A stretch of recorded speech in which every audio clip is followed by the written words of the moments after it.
Well, welcome. This is the Children and Youth Fund Oversight and Advisory Committee meeting. Today is June 13, 2022, and we are calling the meeting to order at 3:03. And Rebecca, will you please take roll? Member Arian,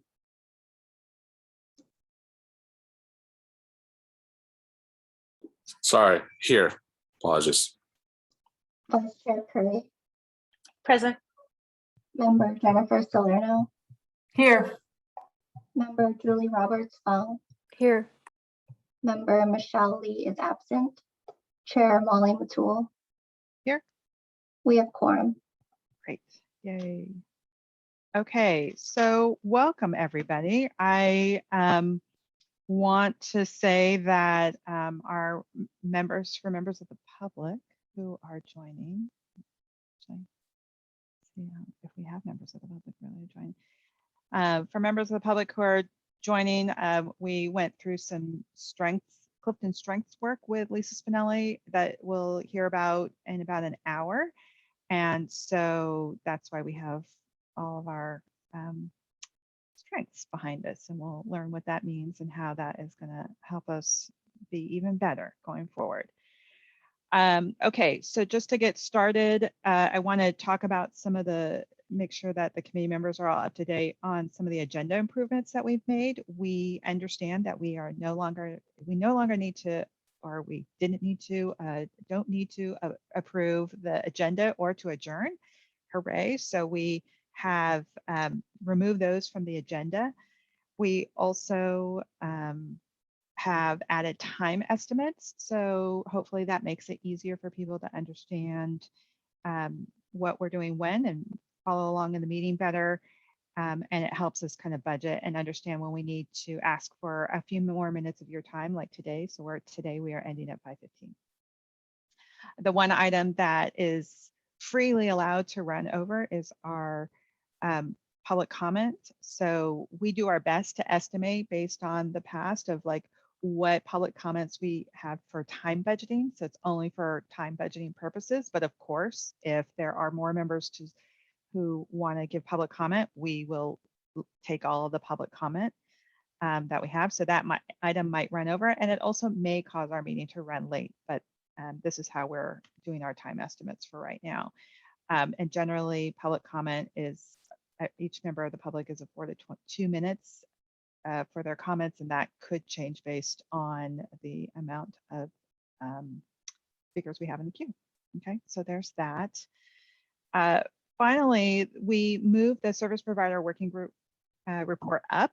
We're finding that report was more towards the end of our meeting, and we want to bring them up and hear from them earlier in the meeting. So after we take care of some of our logistics, we will go straight into the service provider working group report. Okay, and so Michelle, I just wanted to note her is that first I want to say that she's out, unfortunately. Today is her last meeting. And I wanted to congratulate her on her graduation from Lowell.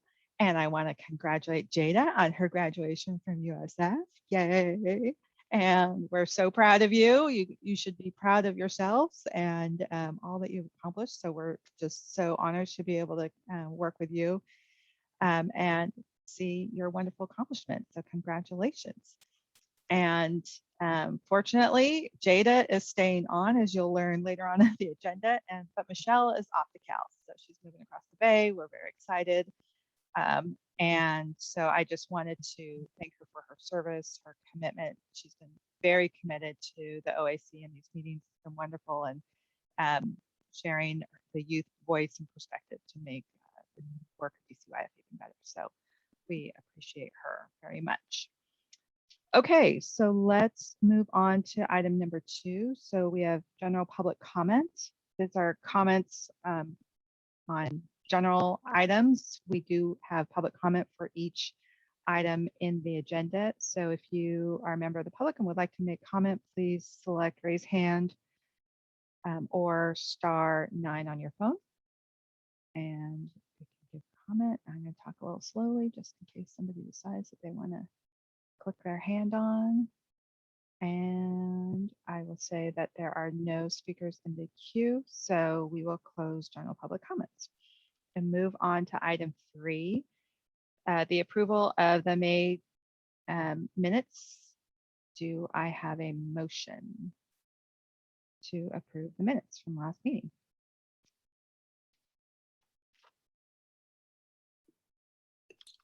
I motion to approve the minutes from the last meeting. Great. Is there a second? I second. Great. Thank you, Rebecca. Oh, any, oh shoot, I forgot to do public comment. I'm supposed to do public comment. Any members of the public want to comment on our minutes from last meeting? No speakers in the queue. Okie doke. Great. So we'll move on. Any questions or comments from the OAC? Okay, Rebecca, will you take a roll call vote, please? Member Arian. Aye. Vice Chair Curry. Aye. Member Salerno. Aye. Member Roberts Fung. Yes. Chair Matul. Yes. The minutes are approved. Terrific. Yay, thank you.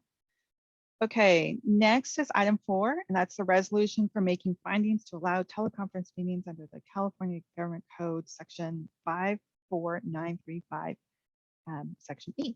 And before I call for a motion for this, I just wanted to follow up from Julie's questions and comments from last meeting about this particular resolution. And what Jada and I met with Maria, Miho, and Dory, and what we agreed was that we're required to do this resolution and consider it every 30 days.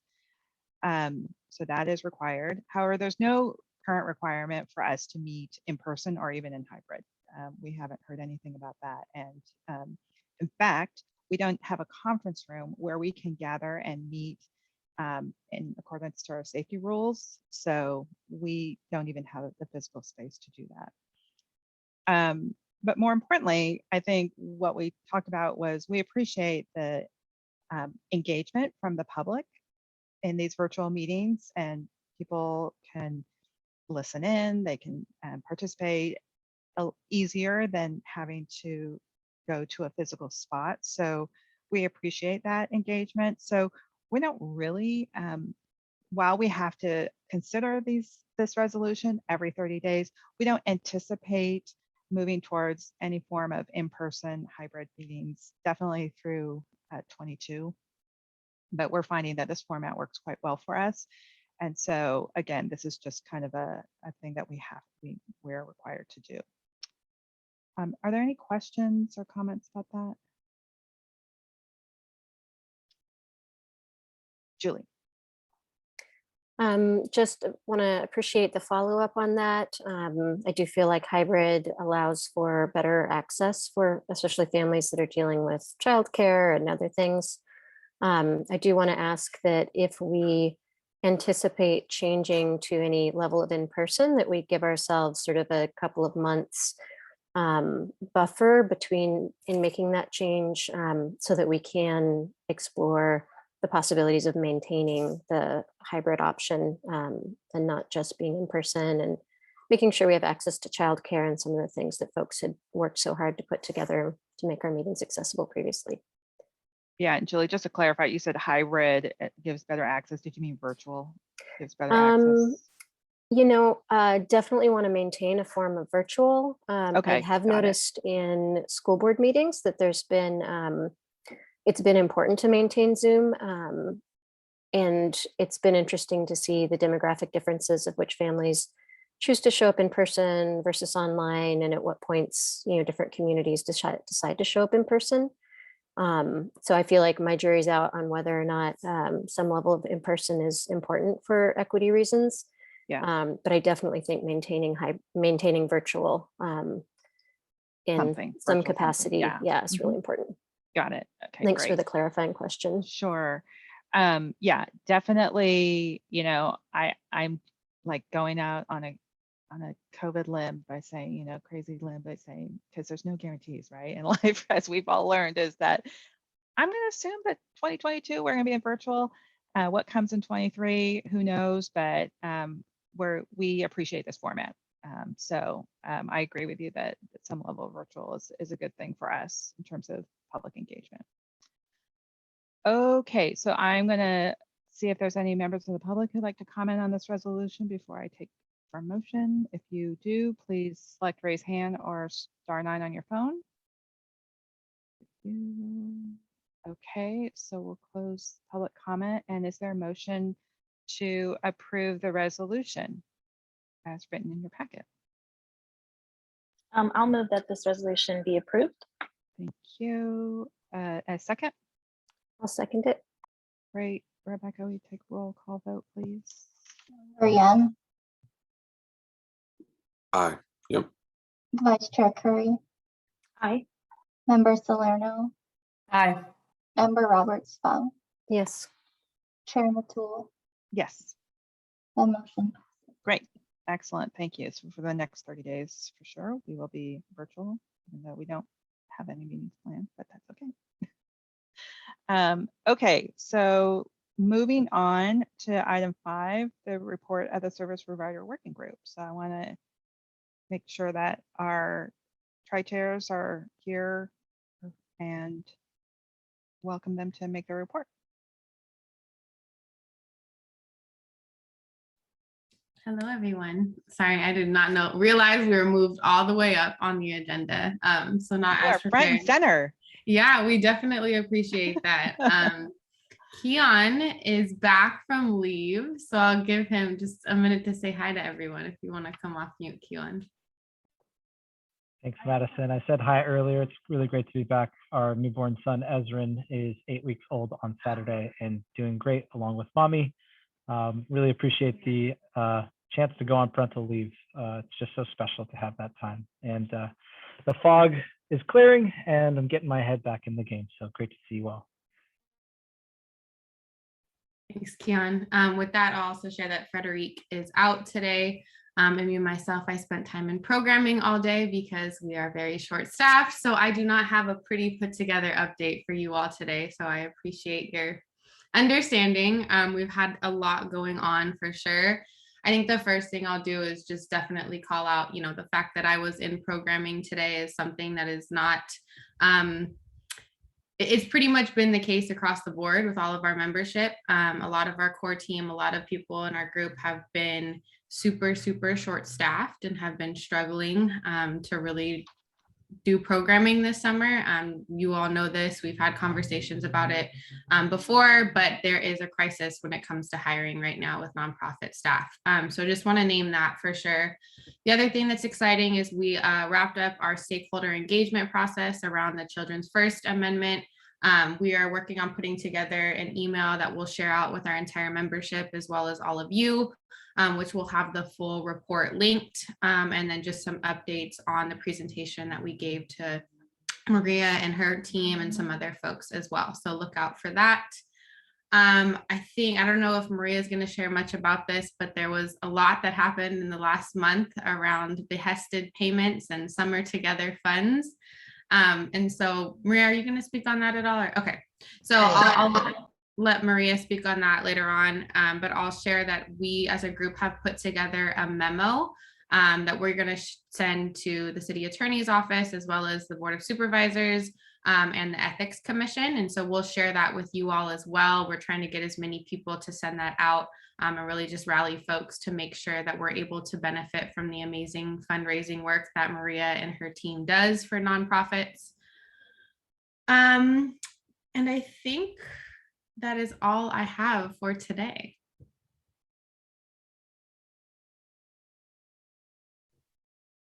Great, thank you. Before I go to the OIC, I'll open it up to any members of the public who want to make comment. Raise hand, *9. There are no members of the public. Great, thank you.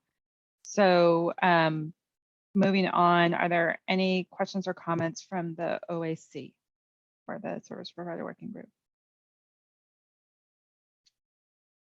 So I just wanted to, as we'll be getting into this later also, but I just wanted to note officially that it would be great for you guys to have like charter or or bylaws, some organizing documents.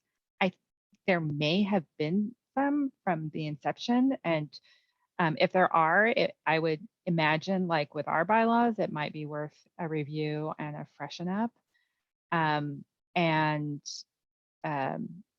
we're gonna, and I'm happy to work with you on that. I'll put it that way. Yeah, we're gonna, as we continue with our governance work here, but it would be great to understand kind of how you guys all work and understanding the structure. And so we're all clear and aligned. That make Yeah, sense? we do have, we were working on updating them a couple of months ago, so we can Okay. finish that process and definitely share that with you guys. Okay, great. Excellent. Does that something that, what's the timing that would work best for you guys on that? Is that something that, I think our next meeting is September, right? We can do September, that works. Does that work? I mean, I would say November too. I mean, I want to make sure that you guys we're respectful of your time. This is an important foundation, I think, for this work and this group, but there are higher priorities that I know that you guys have. So I want to be respectful of that. So you tell me what the right timing is for you. I think September should be good. I'll reach out to you if that's not the case, but we had already done a lot of work on updating them. Okay. And so I don't think we have too much more work to do, but I'll let you know if I'm misremembering. Okay, great. Yeah, of course, we can be flexible. Like I said, this is important foundational work, but if it doesn't happen in September, we can just keep moving forward because we want to make sure that you're seeing that the report that you just gave, that's way more important than updating this document at this current time. So, Julie. I just wanted to take a minute to appreciate the service provider working group for the work that you did, and also the thoughtfulness in the process around the charter amendment originally. And I think you had a really difficult task and did a terrific job of kind of honing in on the set of information that you could gather based on sort of where you sit and how much time you had and what you were charged with, and in a really sticky context. So I just really wanted to appreciate you all for taking that on, and appreciate the integrity and the thoughtfulness and your work in honing in and making something meaningful out of a really difficult process. Thank you very much. Thanks. And this could be for Madison and Maria, but when is that going to come? Will that come back to this group so we can hear about the progress? You mean like an update on what we found in the whole process? Yeah, we're working on, we just got the final report this Friday. And so we're working on putting together an email that will go out to our membership, and we'll CC you all as well. Okay, would this be something that September would be timely to discuss, or is that timing does not align with the progress of? I mean, if you guys, yeah, Maria, you have thoughts? September should be fine. Molly, if you, Chair Matul, if you're asking whether or not we wanted to bring, there is no charter that is moving forward. So Okay. there are no work right now. Okay. There's no plans to move forward. Actually, the plan is to follow the recommendation from the report, which is to slow down, work closely with the community, and figure out where we can, as a city, coordinate better and align better, and start there instead of starting with a charter. Got it. Thank you. That is what I was asking about. Okay, excellent. We'll look forward to the email. Okay, great. Any other comments or questions? Wonderful. Okay, thank you so much and now you know. Item 5, people, right in the front, front row. Okay, so moving on to item 6, we are plugging along here. So we are finally doing our elections for our leaders, and I want to acknowledge that we are off cycle, and as a lot of things are kind of off because of the pandemic. But so we're going to do our election here because we haven't done an election in a while, and we'll get back on cycle in 23. So January 23 is when is when our normal cycle for elections is. And so we will do so again in January. Okay. So for vice chair, we didn't get a lot of takers for this role at this point in time, which makes sense because we've had a lot of, as we can tell, because Michelle is moving off, we've had a lot of membership transition. So that's fine. So currently I am the candidate for vice chair at this point in time. And in this role, I would like to support the new chair and continue to shepherd the governance work through the rest of the year.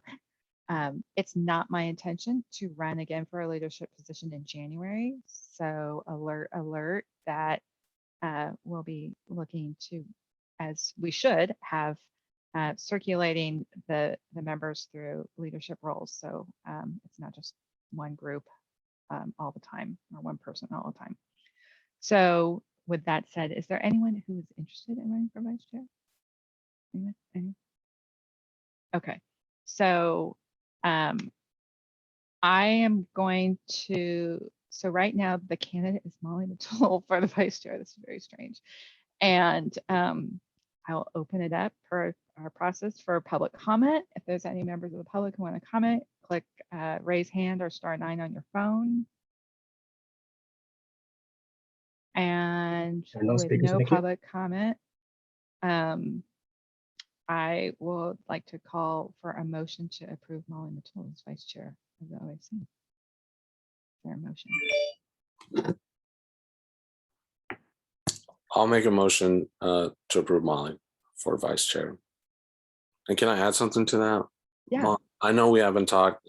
I think you're fantastic. I'm Oh, thank happy to connect with you and look forward to maybe something in the future, possibly. So Yes. I'll do that. Okay, But good. I'll make a motion. Great, thank you. Yeah. Yes, I'm going to advocate crazy for all you, Jennifer, Julie, whoever, for well, watch out. I'm finishing my treatment pretty soon, so watch out, everybody. Okay, do I have a second? I will second and appreciate you maintaining this role, even though I imagine with health and everything that you're juggling, that it would be easier to hand it off. But I do think you've been very thoughtful about helping us through the governance work, and I appreciate you staying through to get that, close that out. Well, thank you very much. I appreciate that. Okay, so any other discussion or questions or comments? And we will, Rebecca, will you take a roll call vote? Member Yes, Aye. Vice Chair Curry. Aye. Member Salerno, Aye. Member Roberts Fung, Yes. Chair Mattool. Yes, sure, why not? It's passed. Okay, well, thank you. Thank you for your support and confidence in me, and we'll forge ahead and onward to our election of the chair. So our candidate is Jada Curry. And before I ask if she wants to say any few words, is there anyone else interested? Just want to make sure. Okay. Jada, you want to say a few words before we go into public comment and call for a motion? Yeah, I'll just say that I would be very happy to guide the OAC as we move into the next phases. Molly has really set a really important work down with the governance work that she's been spearheading. So, and having the support of everyone here, as well as an executive committee, I would definitely, it would be an honor, and just want to appreciate Molly for really a lot of the guidance that she's given me. So to accept this and make this switch is like, wow. Great. Yay. Okay, so I will just do a quick check to see if there's any members of the public who would like to give comments. 1, 2, 3, no. So I would like to make the motion that we elect Jada Curry as chair of the OAC. And is there a second? Second. Yay, any questions or comments? I'll just say I'm thrilled. I'm excited about this with Jada. She's a great leader, and I will be here to support her. But I think that now that she's a real person after graduating from college, she is going to be even more fantastic, and this will be a great experience for her and for all of us. So I'm excited. So with that, Rebecca, will you take a roll call vote, please? Member Yen, Aye. Member Salerno, Aye. Member Roberts-Fong, Yes, enthusiastically. Vice Chair Matul. Yes. Jada Curry is now our chair. Yay! Okay, Jada. I know you didn't know if you were going to win or not, but do you want me, would it be okay? Do you want me to go ahead and finish running this meeting and you can facilitate the next meeting? Yes, that is perfectly fine. Okay, great. Excellent. Okay, so for our chair, I will move us on to item 8, which is one of the big items that we have for today, the community needs assessment report approval. So very excited. We talked about this last week. This is a circle back around, and we are hopefully staff seeking to have us approve this report. So I'm handing this over to Amiho or Maria. Amiho, Me. go for Hello, it. everyone. Congratulations, Chair Curry. Great to have you in the role. Congratulations, Vice Chair Matul. And hello, OAC. Once again, I am Amiho Gomes, Deputy Director of Strategic Initiatives for DCYF. And so I'm here today to hopefully close out the community needs assessment process with you all with an approval that we would then allow us to move the document forward to the Board of Supervisors. So we don't actually have a presentation for you today. Instead, we're just going to open up some space for you all to just discuss what you read in the report. But before I do that, I just want to take a few moments to just acknowledge really what it took to create this document, because ultimately this report is the culmination of a more than a 2-year journey, and it's been an interesting one, as you know, and it's really been a true cross-team effort. And the work started all the way back in 2019 with those family summits that many of our staff actually attended and helped to facilitate. It continued on with data collection and analysis that we were doing, led by the research evaluation and data team. And then also we had an internal work group of folks that was informing the CNA, and that happened some months ago. And then the report itself was actually written and designed by a small group of folks at DCYF, and not just folks from the red team. It was really a true cross-team effort. We had folks from our funding team, from city and community partnerships, and from our community engagement and communications team. So it's really just been a really strong collaborative effort, and we're really proud of that, and we're actually really proud of the final product. But there are actually 2 people that I want to call out specifically, and they are Ryan Sapinoso, the CNA project lead, and Wally Abrazaldo, who's been the acting red manager during this time. So you all may remember that Sarah Duffy, who's a longtime member of the department who led our data and evaluation team, left the department back in September of last year.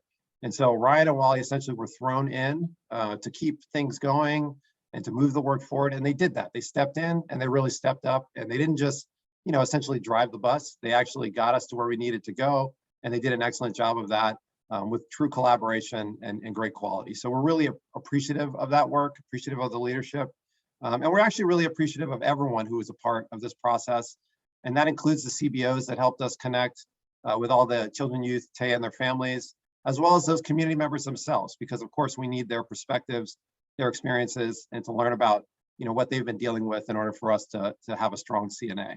And so we're really proud of the document. I hope you appreciated it when you saw it in this current packet. And we're excited because we think it really captures a great snapshot and a great foundation for us to then build our planning processes for our service allocation plan and RFP. So we feel like we're really set up well to move forward, and that's really a great thing. Okay, so as I said, I don't have a presentation. I just have these 3 discussion questions here And these are just general questions. So you don't necessarily have to answer these exact questions, but basically the idea is to just give you some space to kind of react to what you saw in the report. And so I will read them for you, and then I'll kick it over to you all to just discuss. So which findings or data points are consistent with what you're seeing in San Francisco in 2022?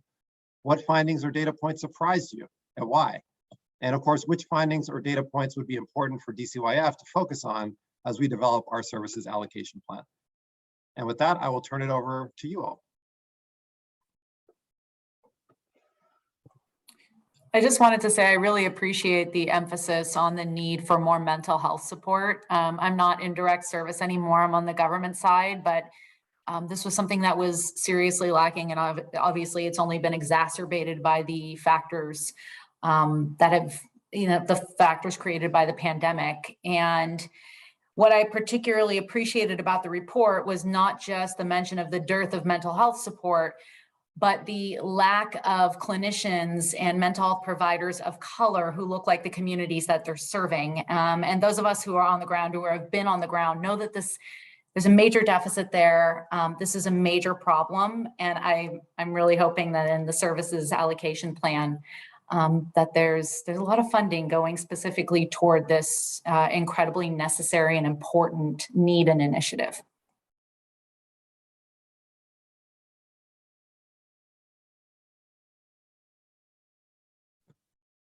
Yeah, thank you for making that point.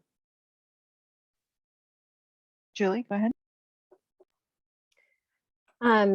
First, I wanted to really appreciate all the work that went into this. And at the last meeting, one of the data points that stood out to me was the fact that more affluent, whiter families are, largely, about a half of the families in San Francisco, half the folks that can afford to have families in San Francisco are upper income.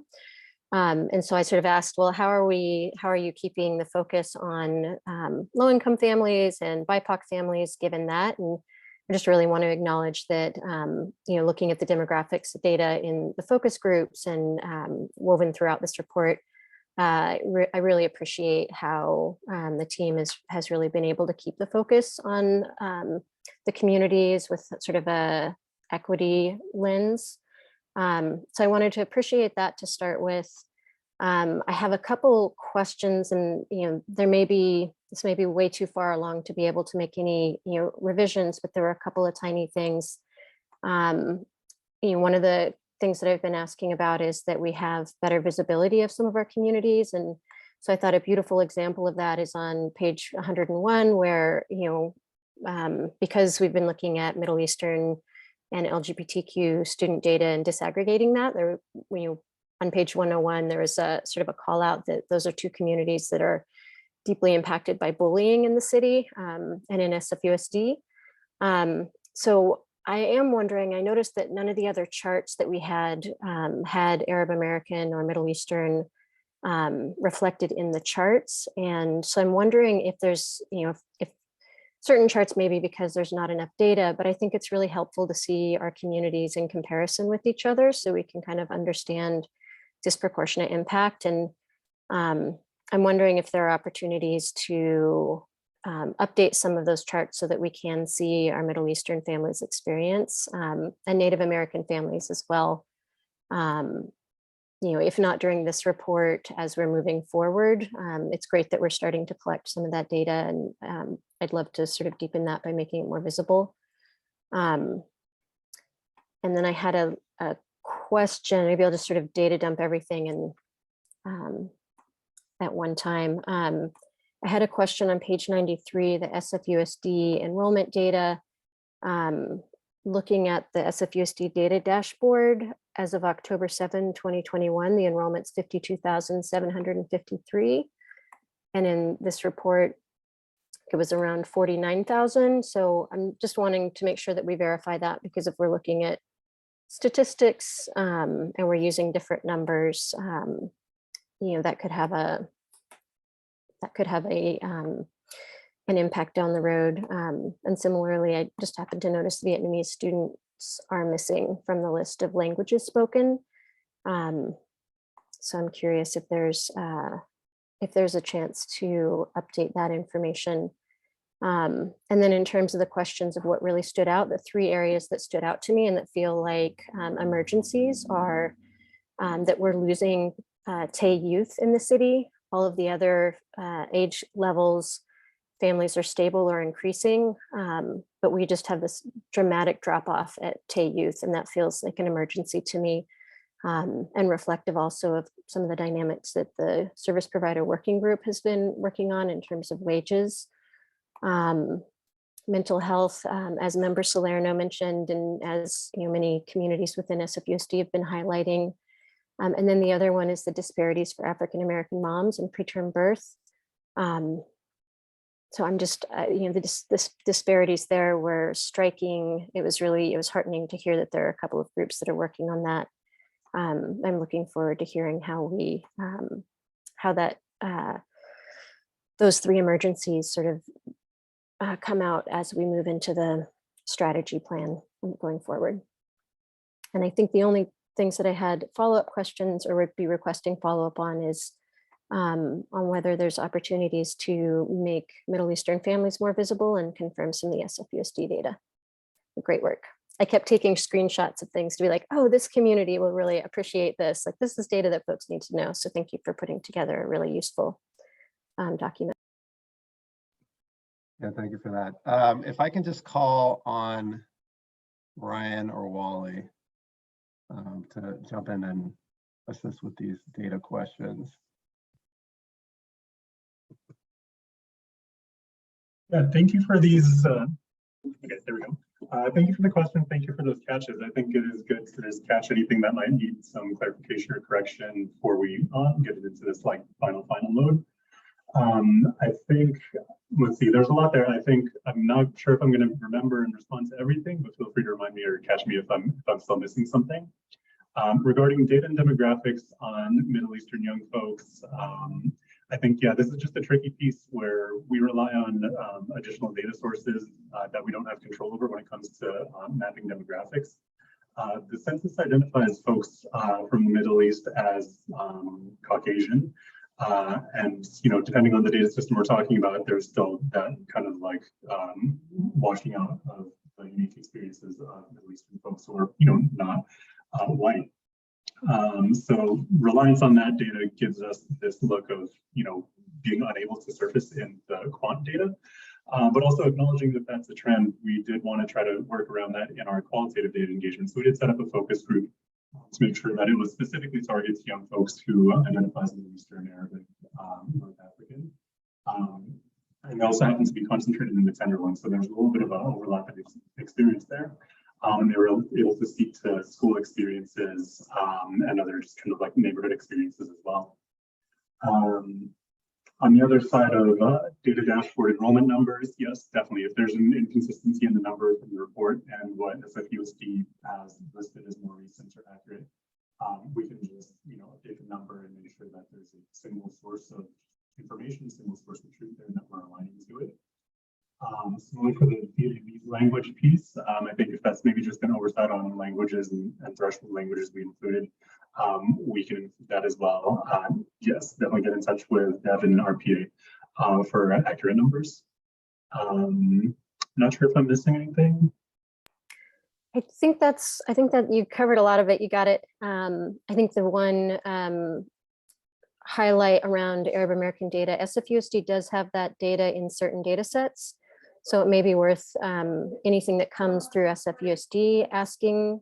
And I know they're working on making sure some of their student surveys and things that haven't had that, that option in the past do have it. So hopefully you can get more data there, and we can also ask and encourage improvements in data collection in our systems that way. Thank you for that. Great. Any other questions or comments from OIC members?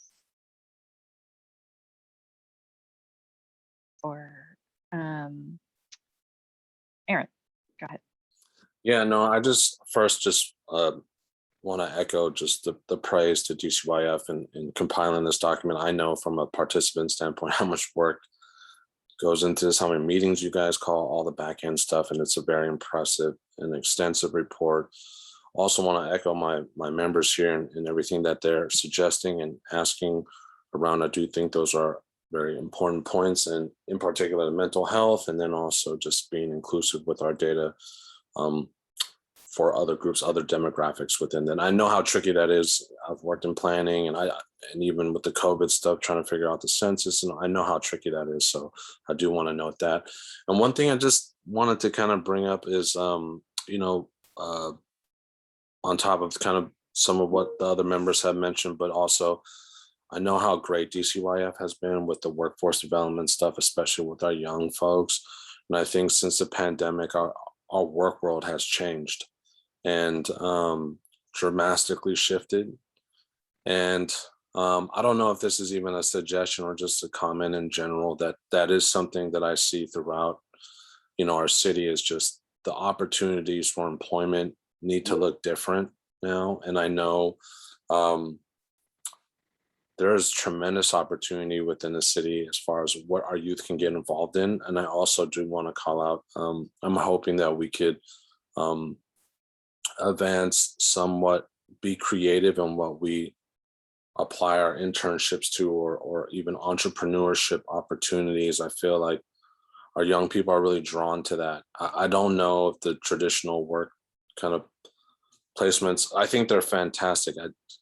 I led a lot of those. I feel like right now you see this kind of culture shifting, and opportunities for young people look wildly different than they did even just 2 years ago. So just hoping that we can think through that, because I know there's a lot of young people that would look forward to having some employment opportunities that were slightly more creative, and happy to work with you all on that as well. So that's it. Thank you, guys. Yeah, thank you for that. That's a really good point, and definitely very relevant to our allocation planning process. We're talking about a 5-year funding cycle, which means that we will wrap up in 2029. So, if the work world looks different now, what's it going to look like in 5 years? So, we're trying to prepare young people for that future, and I think we definitely, we're at one of those moments where the ground has shifted around us, and we really need to take stock of what that really means, and try to be thinking forward and creatively, as you said, to try to set our young people up for success. So thank you for that. We definitely will be focusing on that.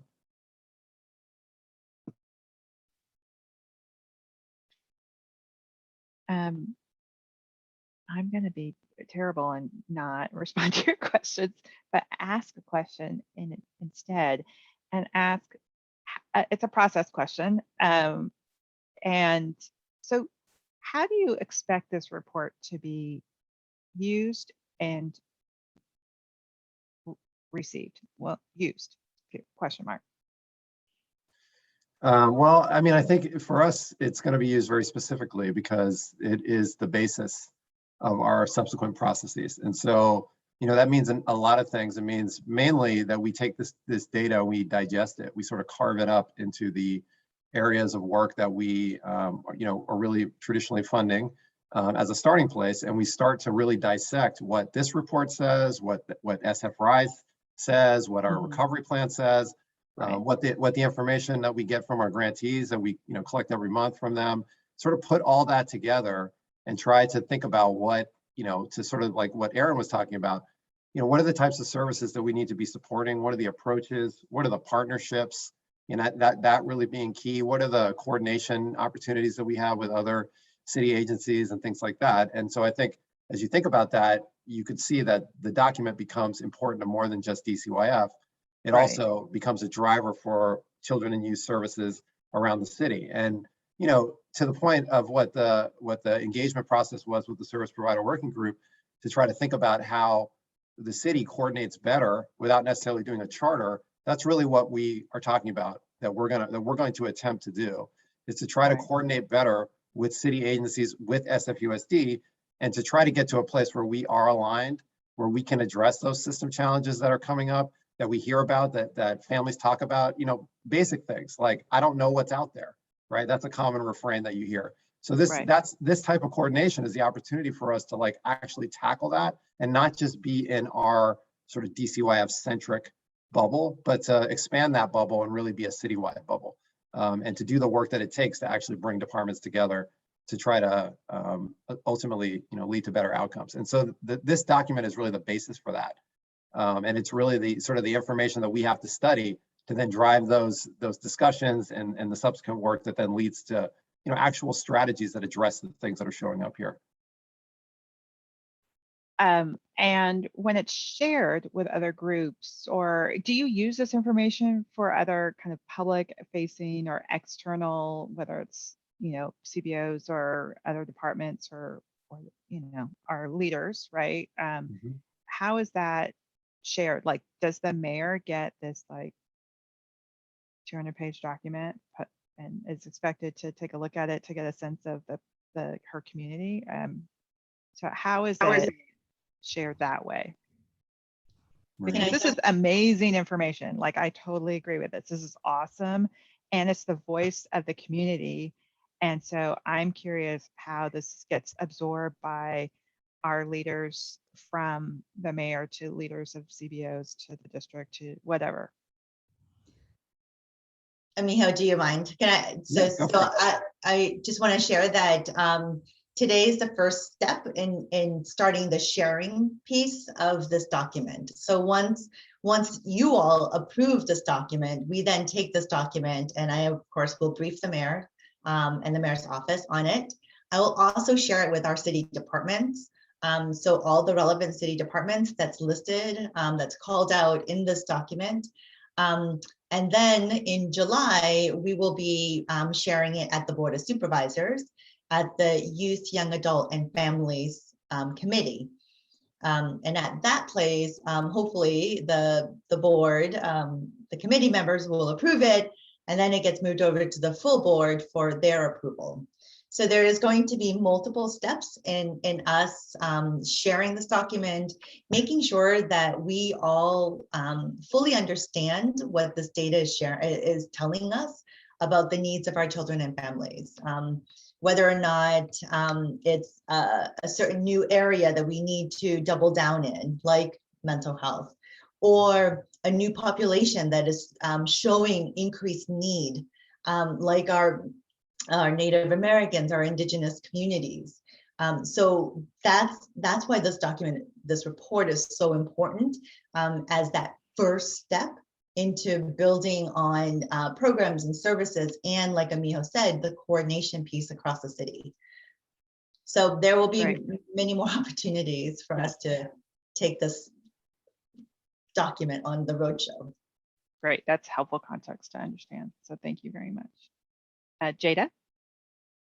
Yeah, I just wanted to say everything that everyone else has said were really great points about the report, and a lot that I also share. And specifically, I share the same, not insight, but what I saw in the report that caught my eye with Julie was the decline in TAY, but then also I believe it was figure 5, where it shows also just a steady increase in TAY, which I thought was very interesting. So after there's this dip, then it's projected that there's going to be an increase in TAY, which then also led me to connect to the section about the juvenile system, justice involved TAY, and seeing that there's a decline there, and there has been, which I think can greatly be attributed to the closing of juvenile hall, but also knowing that there's going to be an uptick in the population again, which is great to see. That hopefully it's really attributed to the various efforts of community to stop institutions like this, but and not just because TAY are leaving or they're leaving that age group. And another thing that was coming to my mind when looking at the report that I thought was really interesting was the college readiness. So that group where students are leaving high school, that the data was very interesting to me, how it was broken down in terms of race, and how at some point certain races were above the California average, but then in another aspect, they were below the California average. So that was like an interesting point that made me think about something that would be important for DCYF to focus on, because it seems like it's not really steady across all the boards, which which I would think we would hope to see. But yeah, those are just some of my thoughts, a little disorganized, but this is like a really, really in-depth report that I think us going in and reading this, we could all read this a different time and take so much away from it, looking at it through different lenses. So yeah. Excellent. I am going to call for public comment. Any members of the public who are interested in making a comment? Nobody in the queue, so we'll close that. So I would first, I guess I just on the tip of my head is thank you to the OAC members for all this feedback. Thank you to staff for putting this wonderful document together for us to give you feedback on. And I think this the information that we've heard from the OAC is, great information for us to consider as we dive into the services allocation plan conversations that we have to look forward to, which is the heart of the whole process from my perspective, which I'm looking forward to. So with that, I'd like to call for a motion to approve the SAP. Do I have a motion? I'll make a motion to approve. Great. Second, please. I second that motion. Thank you. Rebecca, will you take a roll call vote, please? Member Yan, Aye. Chair Curry, Aye. Member Salerno, Aye. Member Roberts Fung, Yes. Vice Chair Matul. Yes. The CNA is approved. Yay! A long road. Thanks to the COVID, but you guys have done an amazing job. So thank you so much.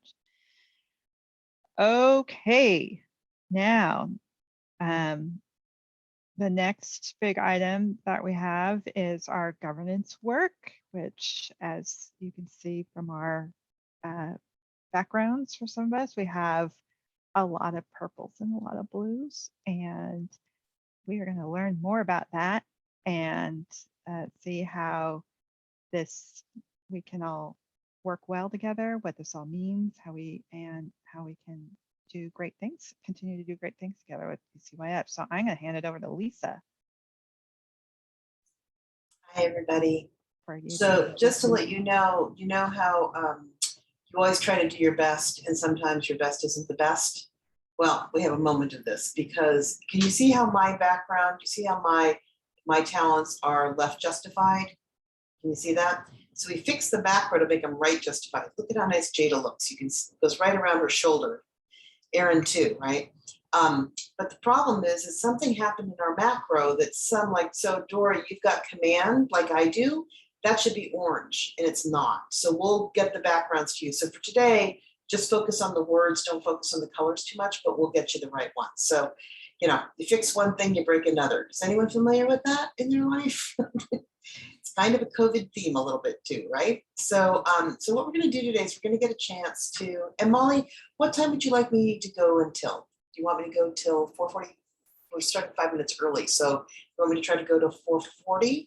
4:40, yeah, because then we'll go into our roles discussion. Great. That would Okay, be good. lovely. Thank you. Great. Okay. So can everybody see this okay? And we've gone through some of this before, and I just talked about this. Just a reminder where we've been. Some of you completed it, got your materials. We did an intro the last time we were together. Then everyone has completed their Clifton Strengths and everyone's gotten their packets of materials.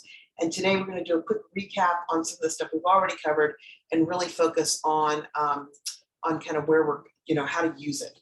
So first off, this is kind of our agenda for today, and the activities are going to take you through. We're going to do them in a truncated format because this is usually about an hour and a half as a course because it gives you time to reflect and so on. But I'm going to give you a little bit of homework. You'll be able to think about it and be able to come back to it. Okay. So basically, we're going to start off with 3 activities that get you to look at kind of slicing and dicing ways to look at your talents, and then we'll talk about how to get the best out of each other through the lens of how do we get the best out of each of us individually first. And everyone got a packet from us. that had a series of materials and resources in it. I hope every nod your head that you got it. I hope you did. And if you didn't, put it in the chat so we can make sure you get it. And there's a combination of resources and reference guides, as well as how-to reflection sheets. And as I've shared with you before, the idea of when we are able to lean into our talents and our strengths, we shine, and it gives everyone else permission to do the same. It's very aligned with DCYF's philosophy of having an asset-based approach as we work with children and their families as well. And I shared this with you a couple of times now around this notion of how we build teams. And in some regard, the big piece of where Clifton Strengths comes into play is like having a better understanding of one another. So that stage two, and also when you're trying to do your commitment and implementation, understanding what people's talents are really can help you be a well-oiled machine. And as always, we start with ourselves and then we move, and then the circles emanate out in terms of our team, our organization, community. In your customized personal packets, what you'll see is we broke the team charts into charts where it was OAC and staff together, and then just OAC with NSPWG together, and then one that was just staff only, so you can kind of slice and dice the information because you're going to be able to use it in different ways. And again, talent's just part of where we are, because we bring a lot of other things to the workplace and to our work together, and just kind of to acknowledge that. And as we do the quick overview, Don Clifton created Clifton Strengths as a way to say what would happen if we focus on what's right with people. We start off by naming our talents, claiming them, really owning them, and then aiming them. Talent's that raw form of how you think, feel, or behave that you can productively apply. And strength is when you can have a near positive outcome with that talent over time. And how you get there is the investment. And with that, let me take you to, does everybody remember this a little bit from my time before? Because I brought this to you last time. It's very popular. It has been, it started off in 1999 with 18,000 people have taken it. I think this number is even higher now. And the reason it's popular is because people like leaning into what they do well. And when you're able to value each other's strengths, you are able to work more effectively together. One of the reasons in my work with the OAC and with Molly and with Maria was to say, how do we actually improve especially given the fact that so many of you came together or were elected during COVID, how do you actually know each other very well, right? It's really hard to do. And this is a really good way to do that. So with that, let me take you now just to remind you, these are the domains, the 4 colors I was just kind of referring to earlier. The doing talents are on the outer side, columns. Getting things done is executing. Strategic thinking is using information to make better decisions. And then the people related are the influencing and relationship building. And there is lots of blue on this team. So, and then I think I shared with you an example of these are my talents that are currently in full operation as I'm quickly taking this through this content. And you'll see that I don't have any relationship building, right? So when I first got my report, I was like, oh, how can this be? People like me. But in fact, I build my relationships through my influencing. And then my business partner, Liz Sullivan, these are her talents. And that's how we work really nicely together. You're going to get a version of a much more complicated version of this chart because there's many of you that you'll be able to see where your talents are. And as I tell people, it's the best partnership I've ever had with somebody because we complement each other and because we both speak the language of strengths. So the first activity that we have people do is to have you review your report. Now, let me share with you, when you completed your assessment, so first off, the Gallup Access website is a treasure trove of resources that you have access to forever, as long as you remember your password. That's the key thing, okay? And with that, you've got 2 reports. There's the Personal Insights report, and then there's the Strengths Insight Guide, which is this report.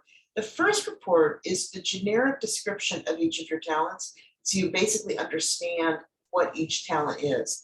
And then the Strengths Insight report, the version that was in your packet that we PDF to you, that's the Strengths Insight report. And that is what I think is really powerful about Clifton Strengths, is because it can't pigeonhole you. It's basically answered, the answers or the descriptions are based specifically on how you answer the questions. So I share let me just go back into my, because I've got you small right now, because I'm looking at the screen. It's too small. So Dory, you're my command partner. You also have command. But your description of command is going to look different. It might have some things in common because we also both have activator and strategic. We share a couple, but you have individualization, and I do not have individualization at all. It's very low on my list. So your descriptions are uniquely to you, and that's really where the power is. How many people have done Myers-Briggs or an assessment where you felt like you got pigeonholed? They felt pigeonholed, like, oh, you're such an I or you're such an E, which is, you're not supposed to do that anyways, but the power of this is that the uniqueness of the combination, the likelihood that somebody has what you has is 1 in 250,000. I finally met somebody who has 4 out of 5 the same as me, but that's after doing this for like 10 years now. So it's pretty amazing how it really speaks to the uniqueness of people. So I hope everyone had a chance to read through the report. And just as context, this is who we've got in the room today. And we're going to get a chance to talk about this in a little bit. So the learner piece that I have to be careful as I'm going through this overview with you, because I know most of you are going to want to go deep to really understand it. And so I'm conscious of that, and know also that we have a limited time. So any questions you have, make a note of them, and then I'll try to address them all at once. So talents in action is really about, after you've read through your report, getting a chance to lay out your talents on the first column, and then be able to describe a situation where you used that talent. So for example, my activator, when I'm in meetings and it's really quiet and no one's talking and I'm not the facilitator, sometimes I'm the person who asks the thought-provoking question to get the group going, because that's my activator, because I want to have us jump into conversation. Some people are smiling because you know me and you know this, I do this all the time, right? So, so take a second now, and what I'm going to have you do, because we're doing this kind of live, is pull up this page in your handout and take a second and think about one of your talents. It doesn't have to be the number one, but one of them, and how you've seen that talent play out. How have you seen it?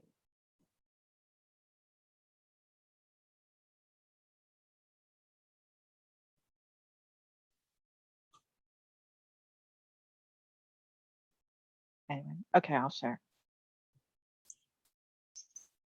Not Are we yet. sharing now? Or are No, we thinking? we're giving people time to think. Do you have activator? Okay. Yeah, it's number 2 for you. Yeah. Yeah, see, that's fine.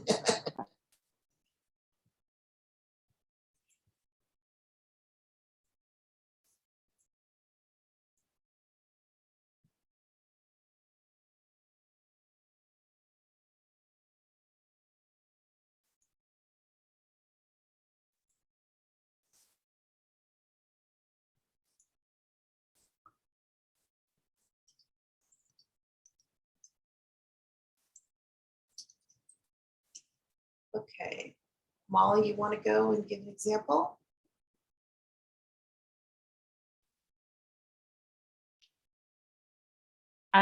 Okay, so I was gonna do activator. Sorry, and you acted it out in real time. So there you go.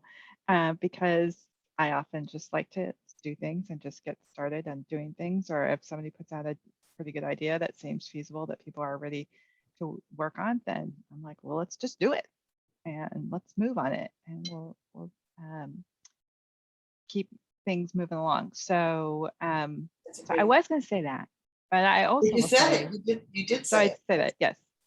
But I will say developer, because I like to support people, and I'm a behind the scenes person, so I like to work behind the scenes and would rather support people and lift them up. So Nice, great. And now for the full group, you could either put one of your talents in action, kind of name the talent and give a quick description and put it in the chat. Or if you're somebody who likes to talk, take yourself off of mute and share with us. Because again, this is a great chance. So for example, so Molly's got activator. So we've got a lot of learners. So when Molly says, oh, that sounds like a good idea, let's go with it, right? If you have learner, you might be like, I want to know more about this before I say yes. That could be a dynamic that happens in your group. I don't know, this is me reading the tea leaves of just knowing how different talents work together. Or if you're aware of Molly's activator, Charisse, you might say, hey, Molly, I love the fact that you want to jump right into that, but I need a little more time with that, right? Or maybe it's probably going to be Javier or one of my other people who's good, or Amigo, our learners. Right?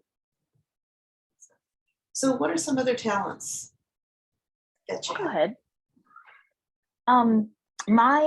My talent that I wanted to highlight was discipline. So something from discipline that really stuck out to me was the statement of their world is best described by the order they create. And this really stuck to me because I know just in my daily life, especially just now finishing school though, a deadline is not enough for me, because once I know the deadline, then I have to strategically plan out every single day until that deadline of this is how much I'm going to do this day. This is how much I'm going to do that day. So this line really stuck out to me with having to figure out how I'm going to get things done day by day. Nice. And you will get it done without a doubt. Julie shared in the chat with her connectedness. That's great. Yeah. Others? Javier, you've got futuristic. So you're thinking down the road. You're thinking about what's coming up. So it's interesting to think about your role in relationship to the presentation that was just made about the data and kind of where we see things today. And that question of like, what are the jobs going to be? What are the jobs going to be, you know, in 5 years, right? And not just for what are we doing for the next 3 years with the current process, right? So that's a really important talent to have you be able to do as well. So does everybody get an idea of how this works a little bit? Okay, so let's go to the next activity, which is the next one is about the notion of understanding how your talents work together. This is I find this to be really powerful because we're not robotically, I am activator, now I am achiever, now I am communication. They're all working together, right? And so I love this image. I'm also somebody who I love being able to have a visual that tells the story more than the words can. So this really is that wire at the top is the notion of all those talents working together. And what we know is that when we understand how they work together, that's where you really unlock the power of them. So for me, let me share with you a couple of powerful pairs. So my activator, when I pair it up with the other 4, this is what you get. So I get people to start stuff, I'm catalytic, and then I have the achiever helps me push to get everything done. So I talk and do, that's my activator with my communication.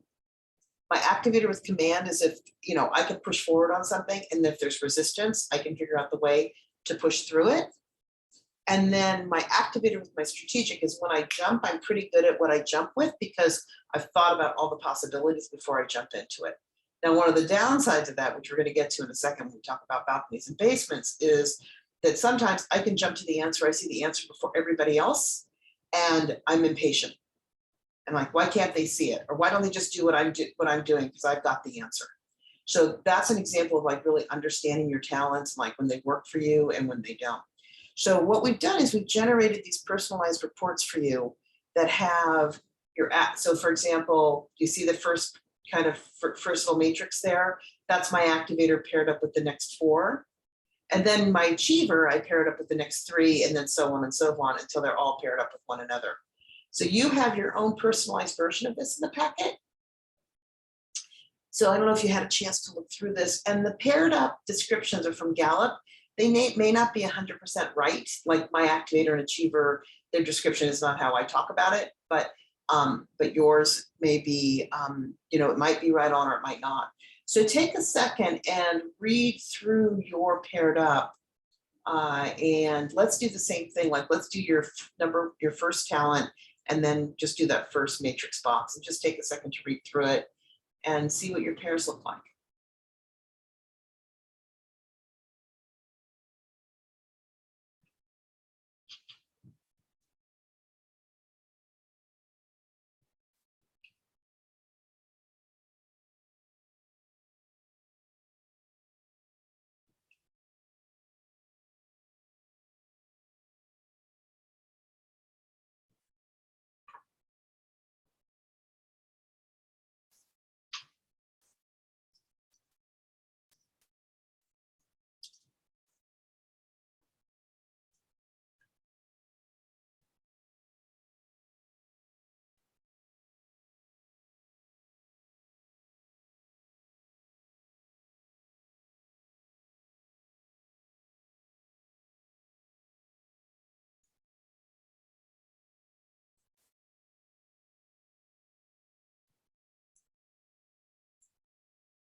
And when you found one that you want to share, please go right ahead and put it in the chat.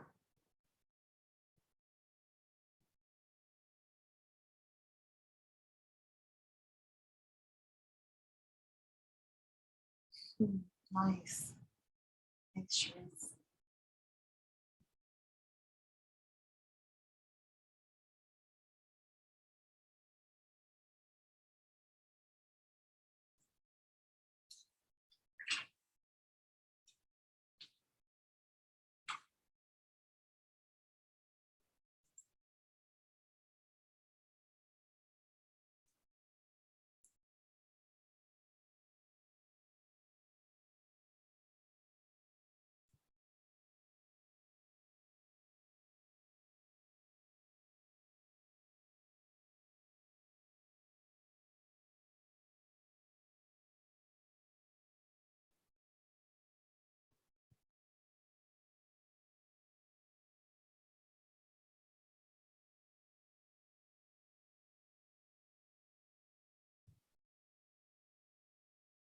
So can I share verbally? Or do I have to- Sure. So one of my pairings is adaptability and responsibility. And I'm finding this with our, it says I tend to things conscientiously, but also appreciate them. So here through our governance work, also in my professional life too, working on different procedures and steps to make small improvements may kind of seem tedious and not fun sometimes with people, but for me, I appreciate getting to some of those details, working those out with people, and then appreciating even the small steps that we make and the small improvements that we can make, because an improvement is an improvement. So so that's how I see those kind of coming to life with me. And thank you to Maria and Julie and Elise for putting yours in the chat. Just to let you all know, this is a new way for me to train, because I'm used to putting people in small groups and letting you go have little intimate conversations with each other, because you can be more vulnerable and talk about things that way.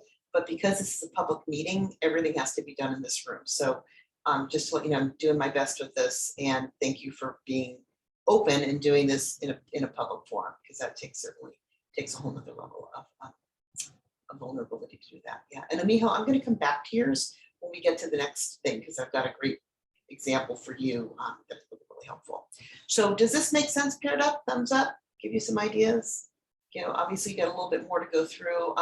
Yeah, and it's interesting, you have a lot of connectedness and you have a lot of individualization in this group, Maria, too. And the individualization is interesting because everyone is uniquely focused on the individual and what each individual needs. And then that's really hard sometimes when you're building programs or investment grant strategies for large entities, right? Because of the uniqueness of the individual. And how do you make sure you're going to do that, which is going to make sense for the masses, so to speak, when you understand the uniqueness of each individual? So that's really powerful to think about how those come together.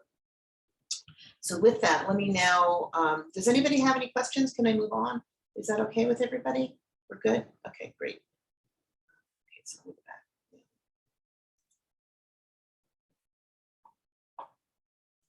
So now we're going to move into the next piece, which is about balconies and basements.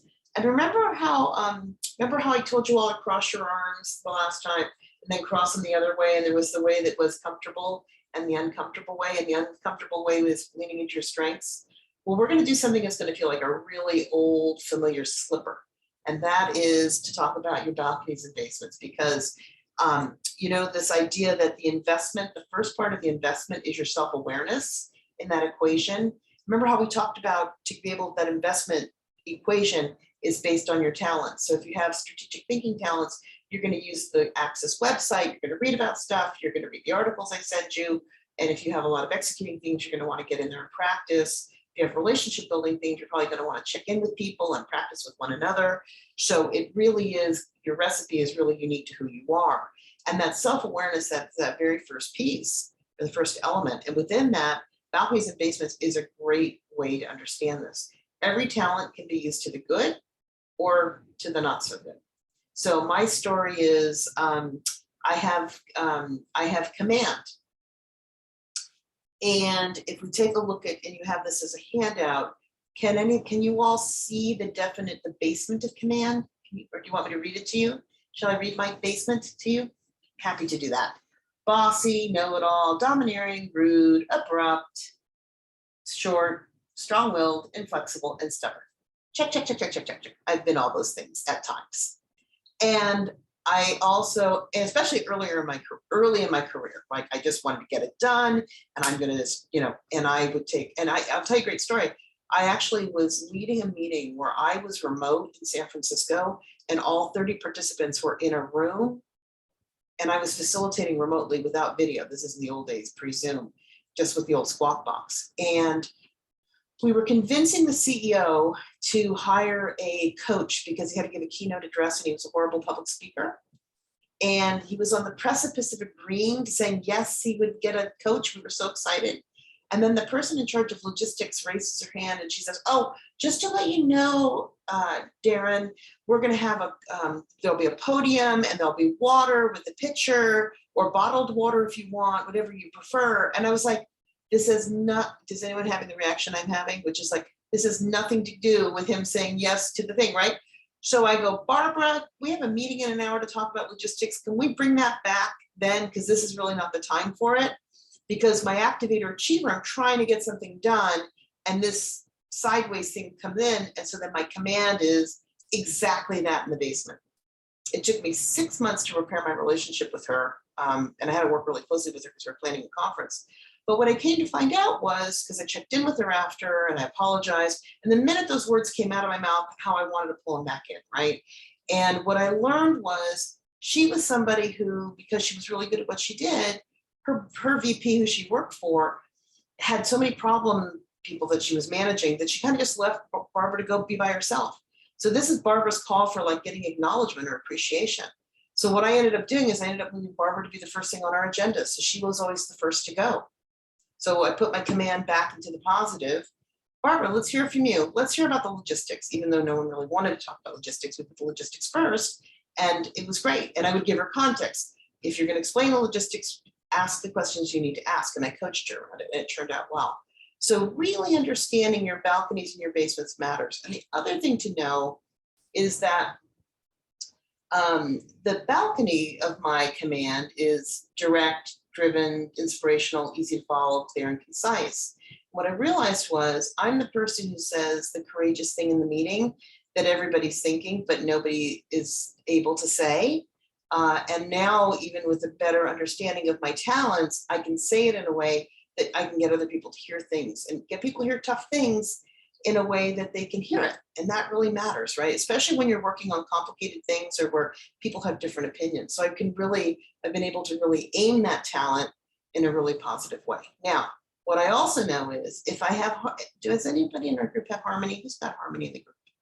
We have one person who has harmony. I can't remember who it is. It is possible. Harmony is about making sure everyone gets along. So even if I say something in a really nice way, it might still come off as being in my basement to the person who has harmony. So if I'm working with people where I know I've got a lot of harmony in the group, I'll check in with those people one-on-one first to make sure we're all copacetic and on the same page together. So that's an example of my balconies and basements. Now, what you've got is you have your, you've got this handout, this reference guide, and then you've got a little worksheet. And what I'd like to have you do is do your balcony. And so, but basically what you'll do is you'll list your 5 themes in a row and then read the little cheat sheet and just jot down the balconies and basements for each. But I don't want you to do this last column, okay, until you've done all 5. So we're going to do a truncated version of this, but I want to explain this to you. So Miho, I said I was going to come back to you, right? So somebody who has input collects tons and tons of information. And the basement is, they can be like a pack rat, or they don't get anything done because they have just a ton of stuff, right? They have tons of resources and materials. But Amiho also has strategic, and strategic isn't strategic thinking. Strategic is lots of information and you can find your way through.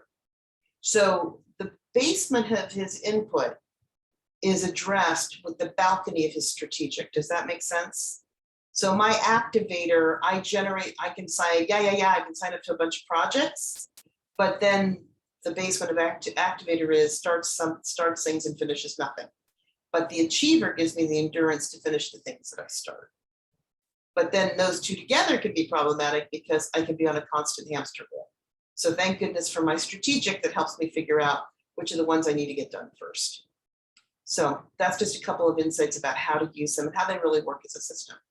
So take a second now and do a little personal reflection.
Has everybody done at least one pair?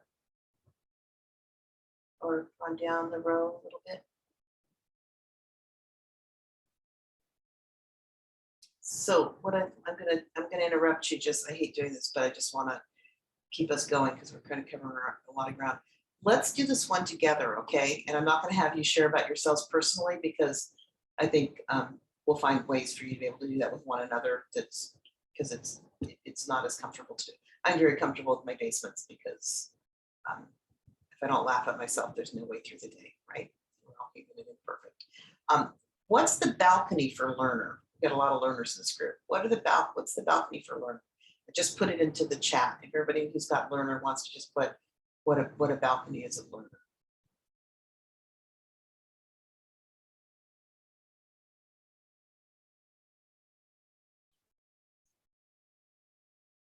What's great about learner? What's learner look like in the balcony? Amijo, Javier, Julie, thanks. Curious. Love the process of learning. Now, what is the learner basement?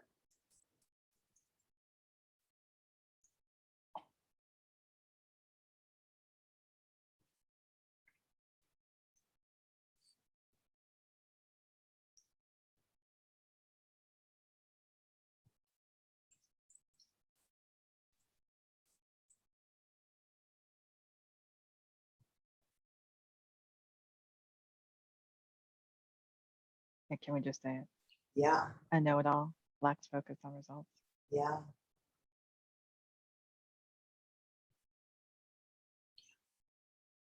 So you have to understand, right, both real and perceived, right, how that works.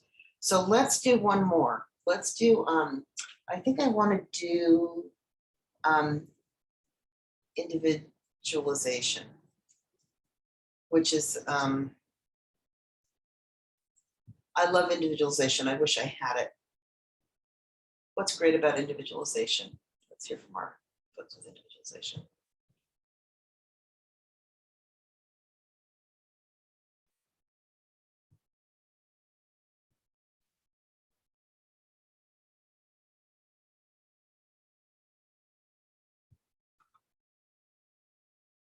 Appreciates the differences in others. I don't know if people are typing or not. I'm putting it in the, yeah, sees the unique qualities of individuals, right?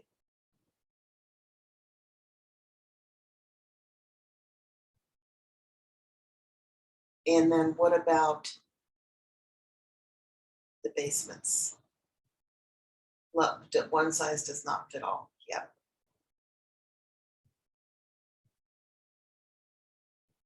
And then what are the basements?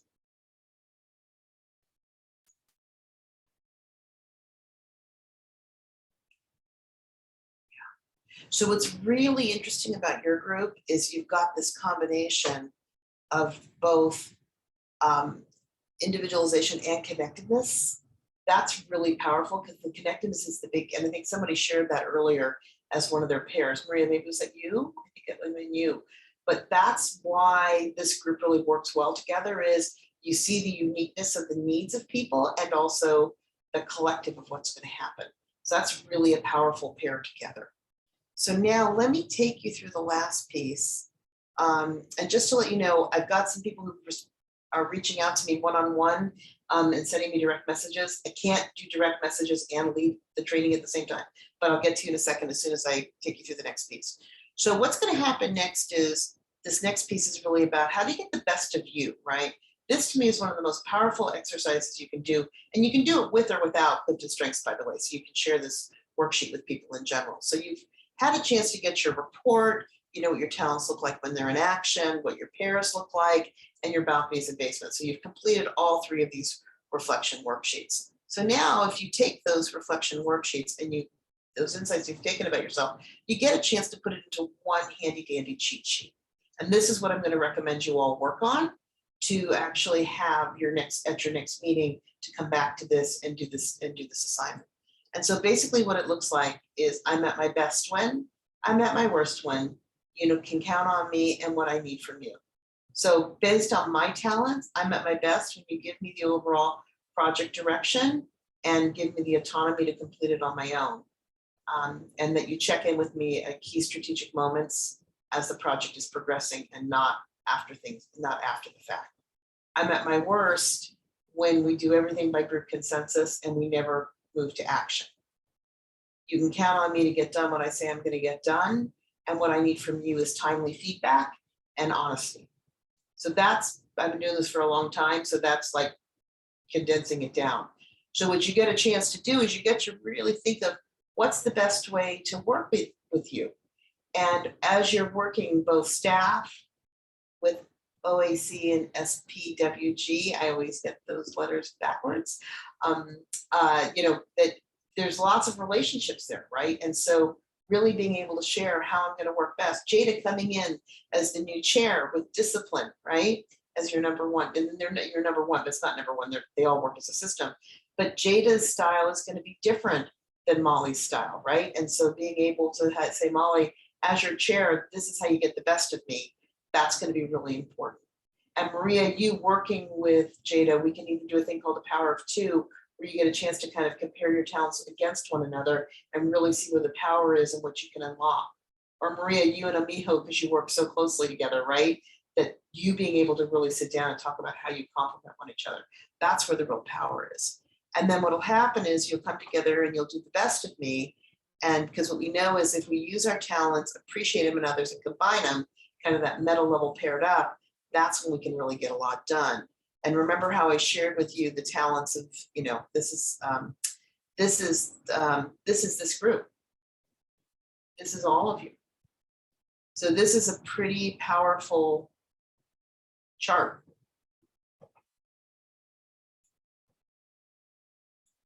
And then just as a reminder, I'm going to come back to this in a minute.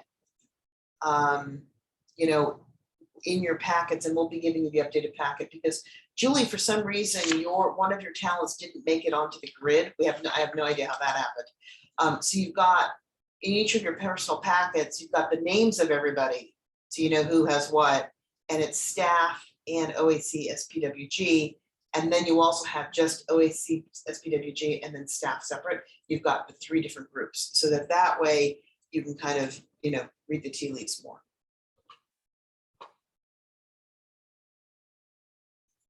So as you look at this, what do you think? Interesting? My strategic thinking folks particularly like to look at this graph. And so how it works is it can show you at the top, it says how many people, 14 of you have relationship building, which I think is the total number of people who took the assessment. 11 of you have executing, 10 have strategic thinking, and 4 have influencing. And don't be overwhelmed by the fact that you don't have more people with orange with the influencing. There's less influencing talents in society overall. So therefore you're going to see less in the collective charts. And then obviously in the numbers, it's what the ranking is for people.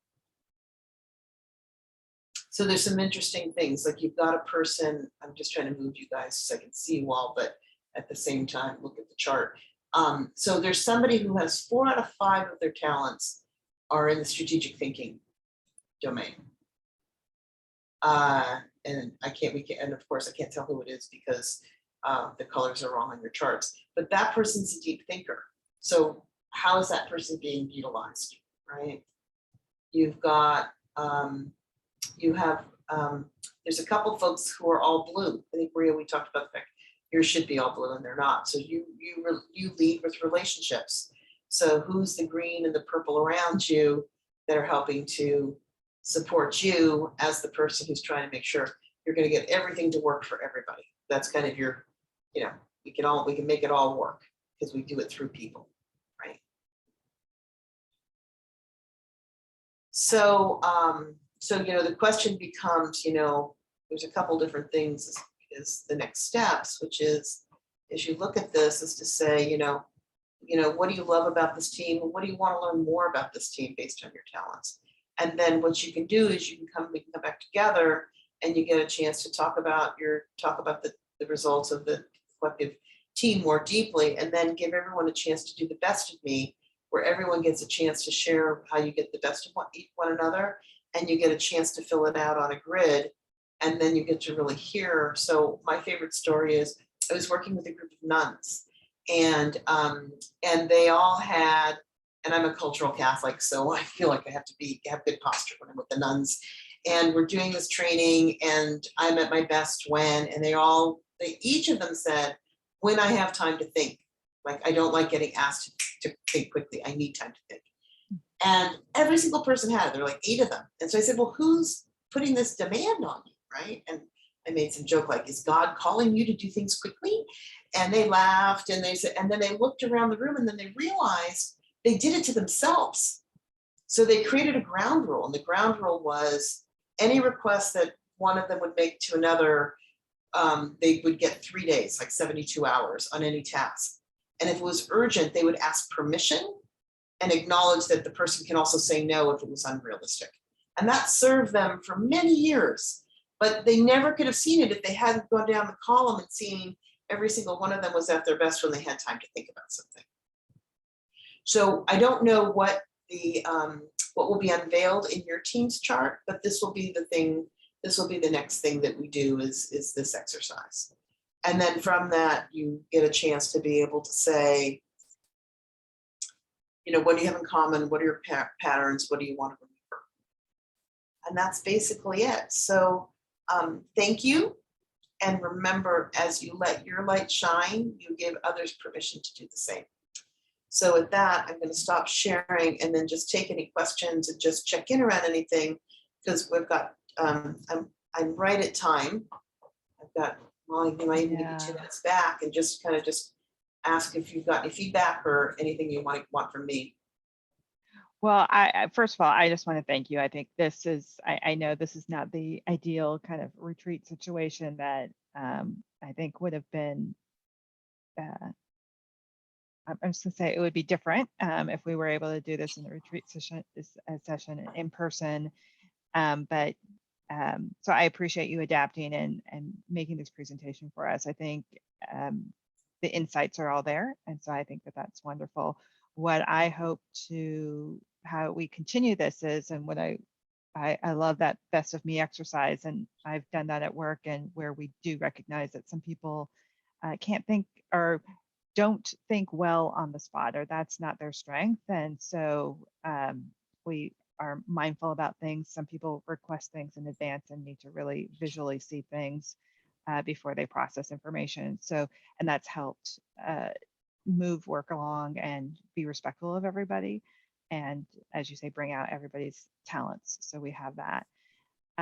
So I like the best of me exercise, and I'll talk with Jada and Maria more about this in the future, but I think what it does is it leads very naturally to team agreements, and which I think is a really important piece of our governance work that we're doing, and to setting team agreements for how we work together, and setting those out. Those are something that we can make a statement about and review every so often, but I think that that's something that would be useful for us going forward. So we'll put our heads together, and I would like it to ask if everybody could do the best of me exercise.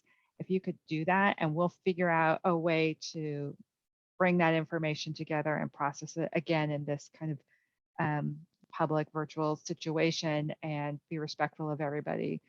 But if you could just do that, and then Jada will, or I will be in touch with how we're going to use that. Okay. But thank you. Does anyone have any questions or comments for Lisa before we move on? Can I just say thank you, Lisa? I know that there's been lots of starts and stops in doing this. So just thank you so much for your patience and working with us, and now knowing all of our different talents. I greatly appreciate you actually integrating it and demonstrating it. So thank you for modeling what we're supposed to be doing as well.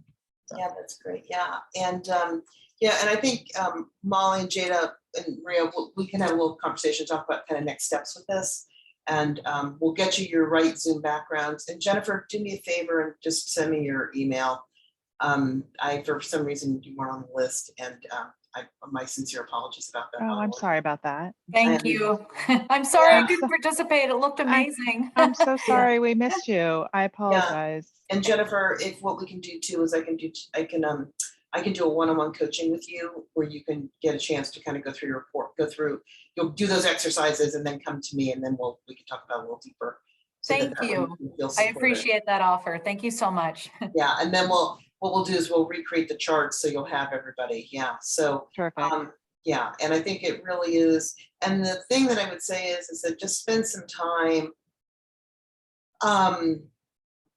just kind of absorbing it and really leaning into what you do well, because it is true that your light shine when, leaning into what you do well is so important. And I'll tell you that I work with about 20 organizations. I've been working with about 20 organizations over the course of the last 2.5 years. And Clifton Strengths has been like the saving grace for people, to have them remember, this is what I'm good at. This is what I'm good at. Like, I can do this, right? Because these are hard times, and the hard times aren't over by any stretch. I mean, the conversation earlier about the talent war, right? Having good people. Who was it? Was it Jennifer? Was it you who said you were in the field? That you were in the field working because shortage of staff. Like, this really matters. And so there's lots of great ways to be able to use this, and I'm happy to support you all. So with that, Molly, I'm going to turn it over to you. Thank you so much. Thank you. Thank you. Okay, so we are gonna kind of ease into a little different gear and go back to the proposal of our roles, defining our roles. And let's see, it should be in your packet, but let's see if I can't. share my screen. Just make sure that everybody's got this. So is everyone seeing the revised proposal on your screen? Okay, good. So this, thank you so much. We, just as a reminder, we discussed this last meeting, and just again, to remind everybody of the context is that the, we're all, you know, with the governance work, we're all here to, you know, bring out the best of us, as we just talked about, all of our strengths, and also be aligned so we can really bring out our strengths and be focused on sharing our core role here is advising the department on the work for in support of children, youth, and families, versus like, what does that mean? Or how am I supposed to do this? Or what's our process? Or who is that person? And we really are trying to get alignment on these kind of processes that are important, but we want to make sure that we're focusing on the content. So the charter language can be difficult, and it can be interpreted in different ways. So Jada and I wanted to make something that was more streamlined, where it's like, okay, yeah, this is our role as the OAC, and we've also outlined the role for our executive committee, the leadership, service provider working group, and staff. So we're all on the same page, and we are aligned around who's doing what. So last week we talked about this. Let me stop sharing. Last week we talked about this, and we got some good feedback. And so the core change in this document from last time is it all says approve. So approve the CNA, just as we did today, the budget and the services allocation plan. Last time we used the word endorse, but we changed that language back based on your feedback. So that's the primary change. I want to address a couple of other things that were brought up. And I'll say this first, is that this is just, we want to get agreement on these roles just as a basis for our future governance work. So this will help, if we're aligned on this piece, this will help us look at the ways that we work together, and which is within our bylaws, and how we onboard people. And as we look at our orientation and onboarding process, to bring that kind of up to be bring some improvements to both of those areas. And so this is the first this is not the end. This is the first bite of the apple. So we can look at this again later in the fall. But something that Julie, you brought up a comment about specifics around contracting.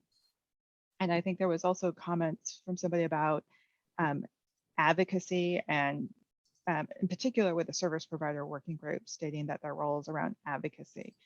And these are two things that we'd like to table for right now, and because we want to look further into it. We've done a little digging around the contracting work, and we just need to look at the charter language. But as you all know, there's very specific rules as a government agency for the city to follow with contracting. So I just would like to get to the root of what that meant, putting that in this charter language. So that doesn't mean that it can't happen, but I just would like us to kind of get galvanized around this particular document right now. Likewise for advocacy, I'll say personally that I'm a little uncomfortable of stating advocacy as a role unless we define it very clearly. We are all advocates here by supporting the work of our children, youth, and families. But there's also another definition of advocates that can be maybe challenging with a city government sponsored group, and what that means. So I kind of want to, I think there's more thought that needs to be on that. So those two elements are not in this revised proposal, just the change where it just says approve, which aligns with the charter language.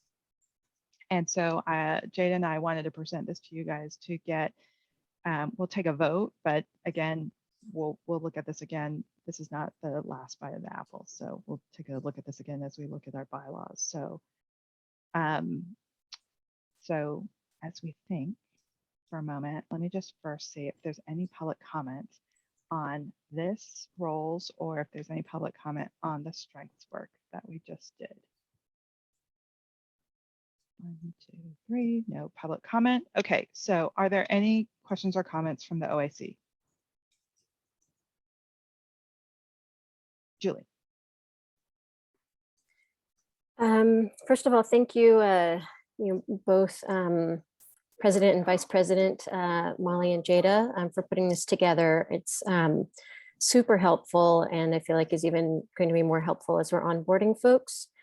The charter amendment the charter is really important because it lays out our purpose and our duties.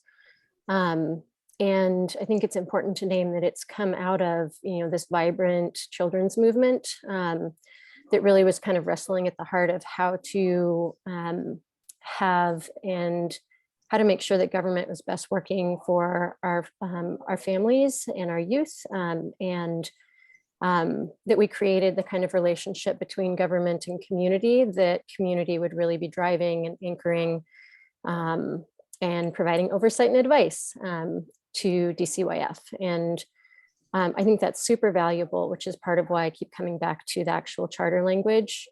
And I'm seeing a couple of things that didn't make it from the charter language here. So I wanted to kind of flag those and see if we can update it to make sure that we're not leaving any of our duties behind, knowing that any of us in these seats are temporary, but that desire is from the community, and we shouldn't be letting go of powers that have been designated to the community. So yes, I'm seeing say really quick. Yeah. Going back to my comment about the charter language was difficult. So we interpreted it from the charter languages. So if we pardon us, yes, we apologize if we missed anything. So thank you so much. There's not poor intent here. I think you had a difficult charge. The things that I'm noticing that didn't quite make it over are other duties shall include the development and or review of recommendations for DCYF regarding, then I don't see, and tell me if I missed this somewhere, evaluation of services, common data systems, a process for making funding decisions, program improvement and capacity building of service providers, community engagement in planning and evaluating services, leverage and the usage of the fund as a catalyst for innovation and transparency in the administration of the fund. So it looks like there was sort of a lot of bullets, and some of the bullets made it in and others didn't. So I'm curious what your thoughts are about how we can integrate that.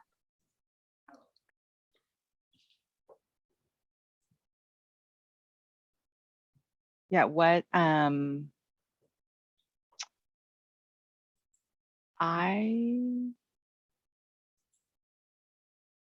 I think that we tucked all of that under the first bullet where it says advise DCYF on services, department priorities, outcomes related to children, youth, and families. But we can call that out. If you want to recommend language, we can add that in there.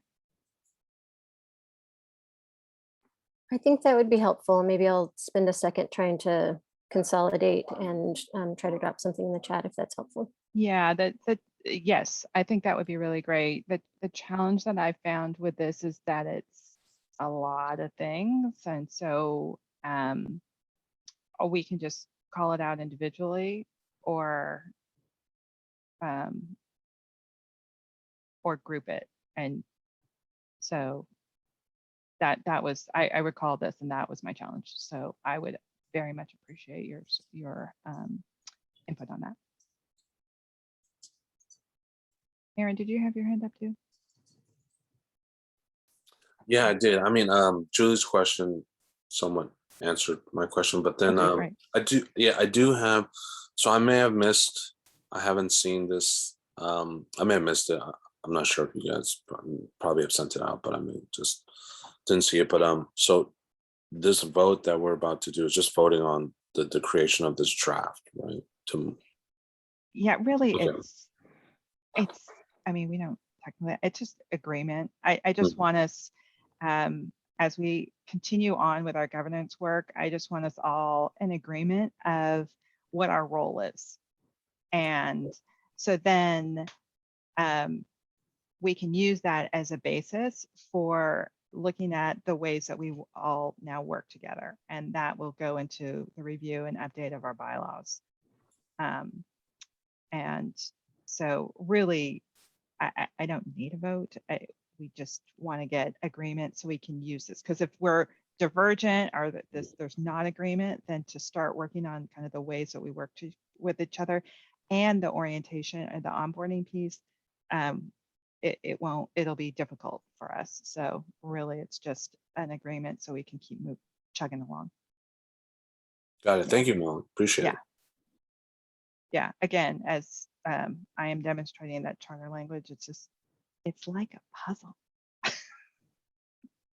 And it's like a banana puzzle, but there's some like lighter shades of yellow that really define what our role is, and they're tucked in there and you can't find them all very easily. So that is the purpose of this document, is to bring this out so it's really clear. So new members like yourself and for Jennifer, it's like, here, this is what we agree as the OAC. This is how we interpret the charter, and this is what we agree that our roles are. So you don't have to go fishing around. Plus, because it's difficult, because the language is so intricate that you miss things and we miss interpretations. So this is all about alignment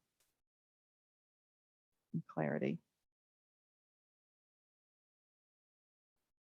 So Julie is typing away. So outside of Julie's addition, is there general like thumbs up agreement around this document? Good, good, good. Okay.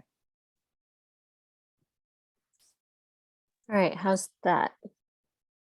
I don't envy your, having done a paragraph, I don't envy the process that you had of putting the rest of the page together.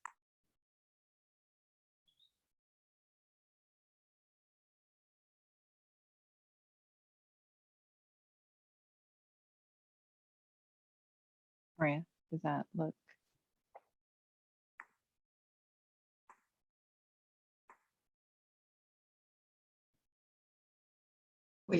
Did you ask me? Yeah, how's that look to you? It's fine. It just goes back to listing all the things out. Yeah. And, you know, But I think for this first round, I think that it's worth adding that in. And then as we continue on with reviewing our bylaws and the ways that we work together, because I think we want to improve on the processes and the procedures that we normally do, again, to help with transitioning, as we know that there's a lot of transitions, to help make the processes a lot smoother so we can focus in on our great thinking and experience and content that we can share. My suggestion is, and Jada also, feel free to chime in since you've been involved with this effort, is to add.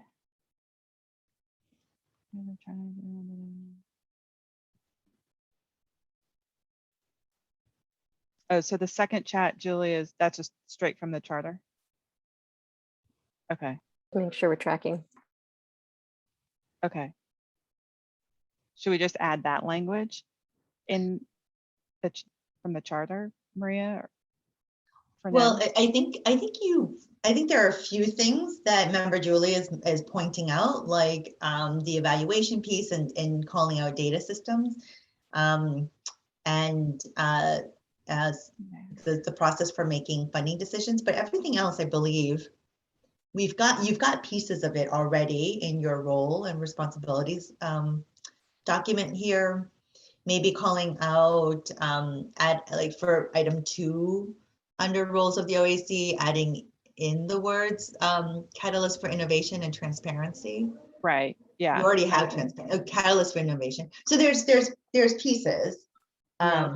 And the year-end data report, that's where I saw that. And that includes the evaluation and giving Yeah. feedback. And so, so I would say, why don't we take the language, we'll add in the language from the, if people are okay, what does everyone think? Chat 1 or chat 2 to add in to this draft? Again, draft. So either the draft 1 is what Julie put together, and chat 2 is just straight from the charter.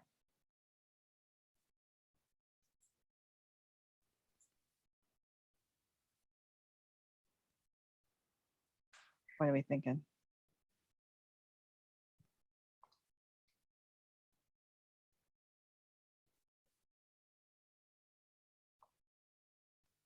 I think chat 1, since it's it seems to be like more concise, just yeah, instead of listing it out.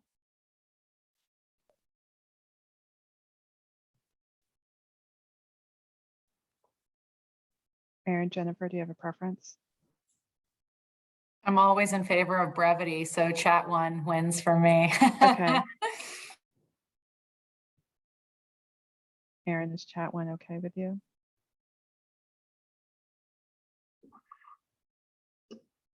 Yeah. Okay. Chat 1. So if we can get a thumbs up agreement that the proposal that Jada and I shared with you, plus this language in chat 1, which I'm going to copy and put somewhere on my computer so I have it. That we'll add that, incorporate that in. And with that, can we agree that we have agreement on the roles? And we'll just do a thumbs up agreement or not. Yes, yes, great, cool, excellent. So hooray for us. So after it's been kind of, I've been on this committee for a while, and I think that this is, I don't know if it seems tedious or not, but for me, I think this is an important step for all of us to be clear and aligned and easy access to regular language about why we're all here. And so I look forward, this will be the basis, and we'll continue this on. And of course, we will be bringing drafts to all of you before we, for consideration and discussion. So I appreciate everybody's input on this. Let's just make sure I'm not missing anything. Okay, great. Hooray! Okay, so thank you for that. Oh, wait, let me get back to my agenda. Okay, so we are done with that. Next, report of the DCYF director. Yay. Yay. Okay, I will, unfortunately, it's a somewhat long report, but I'll try my best to be brief and stay within our 10-minute allocation. Okay. So first and foremost, summer is here. Summer is upon us. And our Summer Together programs are in full swing. So thank you so much to all of our CBOs, our Rec and Park partners, our public library partners, and of course, our school district partners for literally coming together and making sure that we as a community of caring adults will be able to provide supports to our children this year. Oh, I'm sorry, and our private camp providers as well. In total, we are looking at having, I think, Cherise, we keep ticking up higher and higher, but at a minimum 25,000 slots for children in San Francisco. It's amazing because last year we struggled to get to even the 25,000 number. And then this year, a combination of, reduced restrictions on COVID protocols and changes, but then also because we had lots of people who said, yeah, I'm in, like, tell me when, and I'm just gonna go. Something that member Julie did mention at the start of this meeting, or she referenced the behested ordinance, the behested payment ordinance. I think I did share with members of the OAC as well as the Service Provider Working Group a memo that I sent to all of our CBOs that essentially said to our CBOs that we needed to pause on some fundraising efforts to particularly fund Summer Together so that we could spend a little bit more time reviewing the behested payment ordinance with our city attorney as well as with the Ethics Commission. But it did take, unfortunately, a little bit more time than expected, but we did get advice and guidance from both city attorney and ethics that we were okay to move forward with the Crank Start funds. That is the largest funding for Summer Together. So that's really great news. And similar to what Molly referenced earlier, that charter language is at times can be very confusing.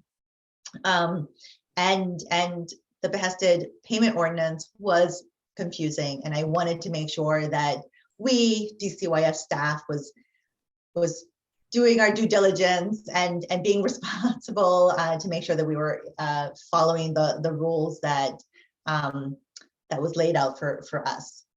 So thank you to all of our CBOs for hanging in there. I realize that was very chaotic for everyone, but I greatly appreciate you all. And I know that kids are having a really good time. I will acknowledge that what Madison referenced earlier, that CBOs are still struggling to hire.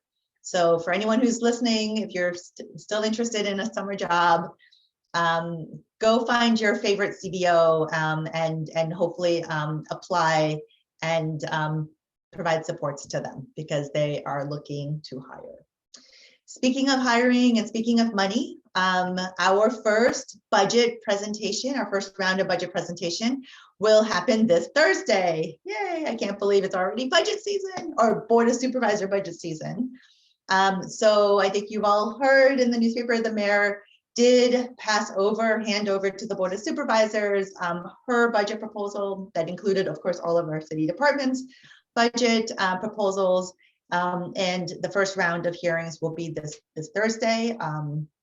We assume that it will go well for DCYF. I have been meeting with supervisors, and so far it has been going really well. And next round will be the week after. And then, hopefully the board will come to a resolution on what they want to and will approve for their part. And then it goes to full board for final approval. And then a new budget by August 1st. So it is very exciting that so far, and I shouldn't say this too loudly, all the things that we've said that we wanted to make sure our budget had, which was protections to ensure that CBOs continue to have the resources that they currently have, and continue to prioritize the request that CBOs had for increases in cost of doing business, which there is an increase in the budget for that, and ensuring that programs that we currently fund continue to fund. So that's just fantastic that we were able to do that, and we'll see how it goes as we go through the budget process. I do want to call your attention to a press release that we released just a couple of days ago that talks about the DCYF celebrating 25 years, celebrating with USDA for providing summer lunch, summer meals to our young people. It's been 25 years since the start of USDA providing summer meals for young people. It's amazing that it's only been 25 years. I think we should be providing meals for children all the time. But I do want to call your attention to the fact that DCYF has participated for many, many, many years. And over those years, we've distributed well over 1 million meals to children in the city. And it's just amazing that we were able to do that. We partnered with many CBOs to do that. For anyone who is listening, if you are in need of breakfast, lunch, or afternoon snacks, please go on our website and you can find locations at all. Actually, there's like almost 70 sites in the city that offer summer meals. You do not need to be a participant in the program, and you can go and pick up a meal. And then finally, I do want to share great news about two of our staff. So I think some of you know the city through SPUR, which is a policy think tank in the city that awards something called the Good Government Award. And every year it acknowledges city managers and city leaders for providing exceptional work to move the efforts of the city and to provide good government and support our residents.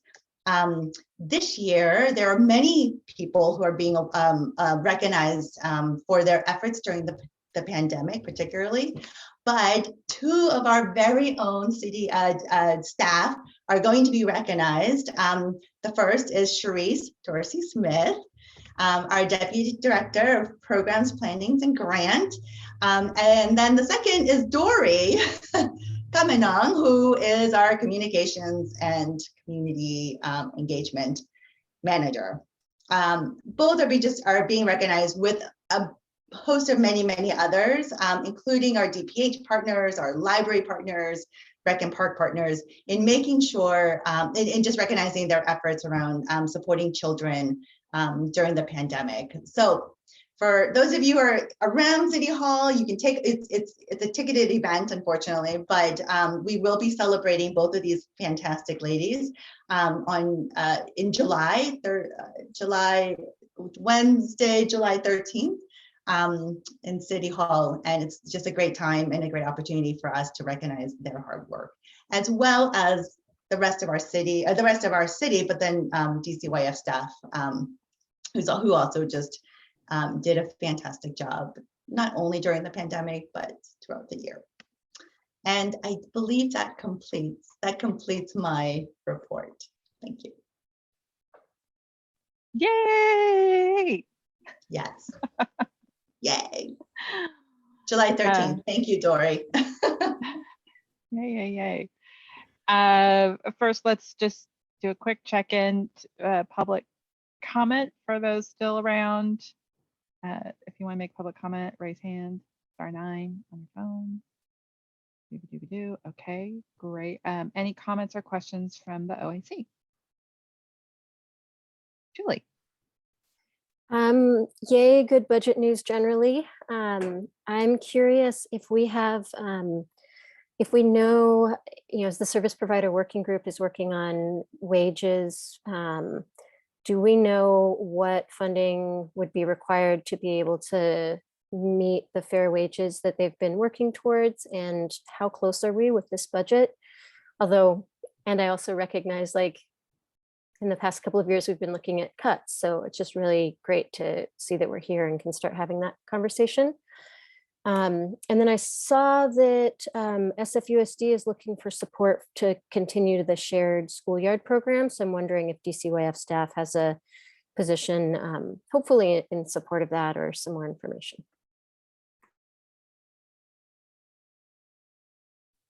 So very quickly regarding wages, the controller's office has taken lead in trying to figure out a strategy for the city to really meet the needs of our CBO partners. So the controller did release a report, I believe last month or a while ago, and that was after doing a lot of research and engagement with CBO partners around just, where are the wages, where are the difficulties CBOs are finding in hiring and retaining employees, what sectors, and all of those pieces.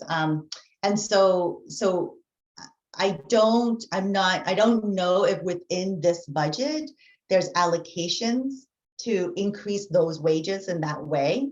but there is definitely now a plan on how to do it. As you can imagine, if we were to increase all the wages right away, that would be billions of dollars, because we have a lot of CBO partners in all sectors, not just in children and youth. There's a lot all over, but at least there's a stepping there's a pathway for us through the controller's report, and like I said, with the CODB allocation that the mayor added in to this budget this year, or into this budget now. And then in terms of the shared schoolyard, the school district has reached out to us and shared with us their need.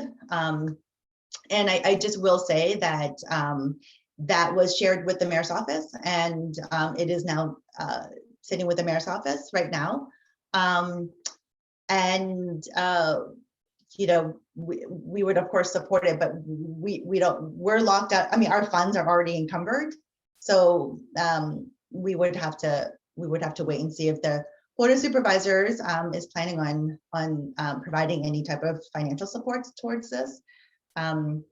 But yeah, we would totally. I understand that the school district assumed that they had another year of funding for this, although we believe that we made it clear that it was last year was the last year. But in any case, it's sitting with the mayor's office right now. Thank you. Yeah, it does make a huge difference, especially in the Tenderloin. We have the 2 tiny parklets in Bodecker, but adding in Tenderloin Community School and Reading, really becomes a resource for students and families on the weekends. And given the fact that our public schools around the state, and in particular SFUSD, have been historically underfunded, feels like that's an example of one of those good city district partnerships, when the city's seeing a budget surplus and the district seeing budget shortfalls. I hope that we can work that out to best meet the needs of families. Thank you. Great. And very exciting news on the comptroller. I just want to ask for extra 5 minutes of time from everybody. So Aaron can give his comment, and then I want to just go over action items. So Aaron, go ahead. Yeah, I'm just going to keep it quick. Just 2 things, no real questions, but just super thankful for everything that you guys do. And Maria, it's great to hear that the food summer program is still going, because I know when we were working, that was such a big thing. I'm really happy to hear it, because I know food insecurity is such a real thing right now. So Maria, however we can help with that on the DPH COVID task force side, please let me know. I'm happy to share that information, because I think that's been brought up a lot by our communities, and hopefully we can through you guys provide different access points as well on top. So thank you for keeping that partnership going, and just also want to congratulate Sharice and Dory. I know how much work, Sharice, I've known you for such a long time. I know how much work you put into this. So I'm glad you're being recognized. And Dory, what an honor. Since I'm reading the thing. I mean, you were on. Yeah. Well, I mean, I want to thank them, because I just know how integral parts you guys have played, even in my own professional growth, between Sharice and Dory. And Dory, you're a huge reason of pushing me to do this. And so I really appreciate you guys, and so happy that you guys are getting honored. Well deserved. So that's it. Yay, thank you. Thank you. Okay, so let me just go over really quick the action items that we have. So the service provider working group will share a draft charter with us in September, or will let us know if they need a different timeline. Jennifer, I'm so sorry. We're going to get you into that survey and connected with Lisa. I really apologize for that oversight. And when you do, you, like the rest of the group, will get to do the best of me exercise, please. And then Jada and Maria and I will connect and figure out how we're going to bring all that together, and Lisa for how we're going to bring that together for the next discussion.